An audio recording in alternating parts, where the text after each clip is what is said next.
Սիրելի հայրենակիցներ, քիչ առաջ Նիկոլ Փաշինյանը առաջնորդվելով ոչ մի օր առանց փուչիկ սկզբունքով թողարկել է եւ Facebook է նետել իր կողմից փչած հերթական փուչիկը։ Այս անգամ այդ փուչիկը ոչ թե Արցախյան հիմնախնդրի, այլ կրթության կարևորության մասին է։ Երևի թե տեսնելով, որ իր արցախյան բանակցային ստերը մեկ օր անգամ չեն դիմանում Facebook-յան տիրույթում եւ պայթում են ինչպես իրական փուչիկները, Նիկոլը որոշել է փոխել պլաստինկեն։ Ավելի մեծ հակաքարոզչություն կրթությանը, քան դրա կարևորության մասին Նիկոլ Փաշինյանի զառանցանքներն են, դժվար է պատկերացնել։ Ինչու կարծենեք դուք։ Պատասխանը շատ պարզ է։ Հայաստանի ամենակիսագերագետ, ամենաթերուս, ամենաանարժեք մարդկանցից մեկը զբաղեցնում է երկրի ամենաբարձրաստիճան պաշտոնը եւ վայելում է ամենաբարեկեցիկ կյանքը իմ ու ձեր բոլորիս հարկերի հաշվին։ Հետևաբար իր կողմից կրթության քարոզչությունը փարիսեություն է եւ ցինիկություն։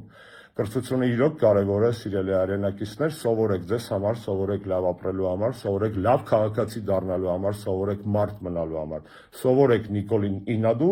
իր օրինակը բացառություն է մեր պատմության մեջ, կարծում եմ, այլևս երբեք իր նման թերուս անհայրենիք անարժեք մարդ իշխանությանը չի լինելու Հայաստանում։ Ուստի սովորեք ձեզ համար, սովորեք մեզ համար, սովորեք երկրի համար, սովորեք Նիկոլին Ինադու եւ Նիկոլին հանելու համար։